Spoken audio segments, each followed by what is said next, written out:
Friday morning, 11 a.m. Thank you very much, filmmakers, for being with us. If we can start this end, work that way, tell us who you are and what film you're associated with and what your responsibility is within that film, please.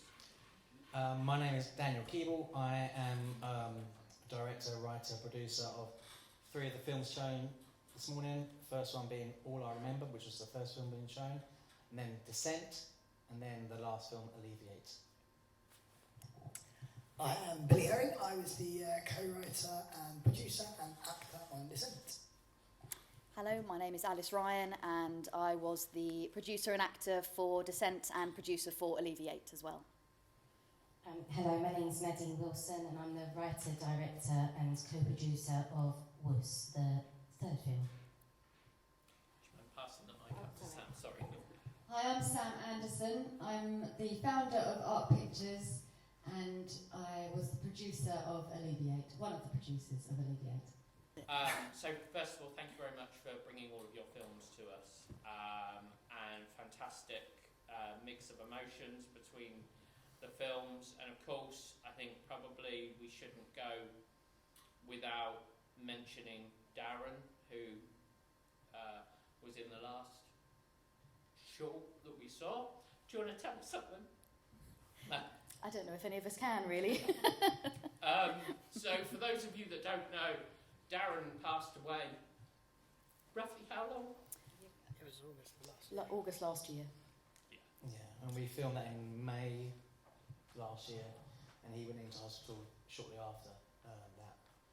And he would be right now front row beaming if he was there to watch, because he loved seeing his work on screen, and he loved Alleviate, and I know he would have been so proud to have seen that on screen. So let's start there. How long did the film take to shoot, and talk to us about some of the obstacles you encountered during the shooting? We filmed it in one day. It was going to be over 2 days, but because of Darren's condition, he wouldn't be able to really make 2 days worth of filming. It was so intense for him. So we condensed all our filming into the 1 day, and we allowed for him to have lots of breaks and for him to rest. But he was a trooper and he powered through the filming process, but it was quite a short film process. How was it keeping him on track? Because Darren had a habit of, as soon as you get out of something quite serious, getting straight into something probably quite offensive. Was it difficult to keep him on track during the course of the day? It was easy to keep him on track. He was the most focused I've ever seen him.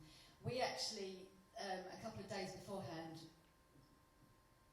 I don't want to admit it, but we went to pull out because we didn't want to be in a position where, you know, he collapsed, or, you know, his mum was there, she chaperoned, and Darren just wouldn't allow it. He just said no, and, you know, we often reflect back on that and how determined he was. And when we sent him a first cut of the film, we said, please don't share it. He shared it with everyone. He was so proud.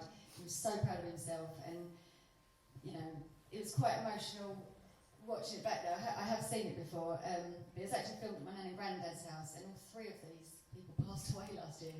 So it was extra emotional for me, but we all know and love Darren, and just knowing just how determined he was and how passionate he was about the project, there was no messing about. He didn't do any of his usual Darren style jokes, you know. Yeah, no, he was there. He was in the zone. Let's move on to Nadine quickly. Sorry, Nadine, talk to us about where Wuss came from, and I'm going to repeat again Wuss for Kevin's benefit. Anyone that saw the live stream this last week, I don't think he could figure out how to say Wuss. Yeah, it's funny, it's a word that I just can say very easily, obviously, but there are a few people that do have trouble, especially the Americans. It takes a while to get the pronunciation. So Wuss is my debut short, and it's also the young actor who played Zach. He had just turned 7 and it was his debut as well. So, and it's inspired by a true story about my own son who lost contact with his dad, and when his cat went missing, it just lifted the lid off a lot of emotions, and I thought that might be... I normally write comedy, actually, and I thought this might be quite a nice one because it's a personal story just to start with. Yeah. And how long did your shoot take? So it was 3 days, and I think the biggest challenge was I can't remember if it's 5 or 6 hours that you're only allowed to film with the children. And he was just such a little professional, and real, just like he'd done it loads of times. And his mum was brilliant as well. But that was probably the biggest obstacle, trying to cram everything into those 3 days. And how did you attract some of your other talent who probably are a little bit more familiar to our audience? So I know George Russo, who played the dad, and so he was a great help to me. And I had a really good casting director, who her name's Sue O'Dell, and without her, I just don't know how I would have found the little boy to play the main lead. And she was brilliant because she had a studio in Camden. So when we did the auditions, she just set everything up, and so she did a lot of the the vetting beforehand. So yeah, it was good to have Sue O'Dell on board. Billy, tell us about. Yeah, well, I hate to bring the mood down again. With Descent, it started with one of my dad's best friends got diagnosed with motor neuron disease. So it kind of got me thinking about, like, he was in his 60s, so yeah, it got me thinking about what would happen if something similar happened to someone in a younger position. And Alice and I we've worked together as producer and actors previously, but we wanted to do something together on screen, because Alice does a lot of producing and doesn't get a lot of screen time necessarily always. But so we wanted to do something together, and so I spoke to Alice, spoke to Dan. We've worked together on lots of different things before, and so I said, look, would you be interested in doing some stuff together? So I gave the first draft to Dan. Dan put his spin on it, his flair onto it to create something that I think is visually stunning, and that's down to Dan, So and we shot over one day, and that was good. Yeah, it was a brilliant shoot. Yeah, and big thanks to Dave Gardner, because the bathroom is incredible. Just everyone go around his house, his bathroom's amazing. So yeah. Was this the first time you've worked with these guys? No, we've worked together quite a few times now. All on sort of separate projects, and then when we Dave Gardner, whose bathroom it was, we helped produce Nuts, and Billy was part of that as well. So I think all sort of separately. Billy and was then the guy that was kicking the dudes. How could I forget? But as Art Pictures and Scarlet Fish Productions, it was the first time we'd sort of collaborated in that kind of way. And I'm going to move on to audience questions in a second, so let's just quickly cover all I remember. Where was the influence from that from? That was a story written by the actress in the film called Regan, who's sitting over here somewhere. She's in the crowd. She came to me. I've worked with her before. She wanted to make that film come alive, so we got together last summer and shot that over the course of one day, guerrilla style, one little camera, just me and her, going around London Underground, covering all the busy areas of London on the train, and her story is really emotional, and I think she is an amazing performance in that film, so yeah, very proud of her. Excellent. Have we got questions out there? It was just really touching on the film with Darren. I was just interested to hear how it was received. It must have been very difficult for his family to watch that, knowing what went on afterwards. So yeah, just really what was the feedback from his family? We held a private screening of that film with the family back in November. It was a powerful evening watching that, but they loved the film. They loved his performance, because he would not complain, but he would always say he never got a chance to really act in a drama. He was in huge films and projects and extenders and all these movies where he would be behind a mask in a costume, not having to say much, but relying on how he looked rather than his acting. So this was a chance to really showcase what he could do, and they loved it, I think. Yeah, there was a moment. Can I borrow that? There was a moment. We held the viewing, and his family and friends turned up, and there was a little bit of a buzz because they were excited to see his last piece of work. As organisers, we hadn't really thought about the end, and there was this awful hush afterwards, and it was just devastating. And we were all so proud, but he wasn't there to congratulate. It was quite eerie in a way, but also just really, really sad. And they were all so proud, and you could tell they were bursting with pride for him, and they just couldn't tell him. So it was just, it was heartbreaking, but also a very proud moment, if that makes sense. Any other questions out there? Yep, one right in front. You're going to have to shout, I'm afraid. So, for Wuss, what was the core value you wanted your audience to take away? Is that on? Yeah. I think that we can find peace through pain, and it was bittersweet. And I think as well, we never know what people are dealing with, especially children.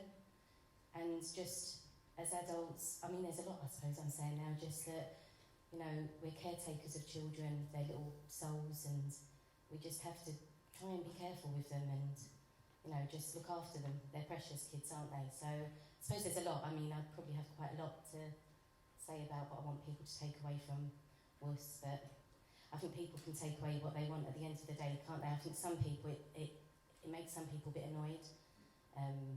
I'm not sure why that is. Maybe they've got their own stuff going on, but yeah, just I think the main thing is just with the children, you never really know what a child's dealing with, and they still have to get up and go to school, and just that's it really, I suppose. Sad that it makes people annoyed. Yeah, I don't know, maybe it just, you don't know what's going on for that person either, do you? No. That maybe, you know, who knows? And that's probably the treatment of your lead. It's probably the way he's treated by possibly the father, and people who aren't taking into account how he might be feeling and how complicated it is, and young children don't know how to express it. So yeah, that's probably it, because it's a wonderful film. Oh, thank you. And it's lovely to be up with so many great films as well, and I'm glad there was some comedy in there as well. Mix it up a bit. It's like, whoa. Yeah, thank you. Any other questions out there? Yeah. Oh, yeah, one Can I right. just ask with Wuss, because obviously you had Sue on casting and everything, it seemed as if it was possibly a bigger budget. Did you have to go outside for funding, or how did you raise money for your one? It was my savings, basically. I funded it, so yeah. Very good. Thank you. And I think I saw a hand right near the back. Sorry, you're going to have to shout. What was it like was it like difficult trying to get your real life experiences into the film so that the viewers can see it in the same way and like really connect with it the way that you did? I think for me, everything starts with the script, and I like directing. I've got so much to learn. I've been writing for a long time, and I think that I felt it was a really tight little script, and when I stayed as close to the truth as possible. But there's also a saying, you don't let the truth stand in the way of a good story. So that's why I say it's inspired by a true story. But I just kind of, I think there was one point actually, and this didn't happen. I had the little boy and the little girl fall into a reservoir, and you know, this man fished them out, and then I just kind of stripped it all back and just tried to keep as close and keep it as simple as possible. And I also, and it was hard as well because you're putting yourself out there. And this is a long time ago. My son's 25 next month, so I think I just tried to keep it simple, and I think the people that read the scripts, they kind of, I think the little boy connected with it because I auditioned quite a few boys, and he just had a connection. Everyone that was on it had a connection with the story in some way or another, and I think maybe it's because we've either all lost a pet or maybe had those family problems, or I don't know. Does that answer your question? Well, listen, we need to move on to our next Q&A session. We're probably not done with you guys yet, though. Let's give them a big round of applause.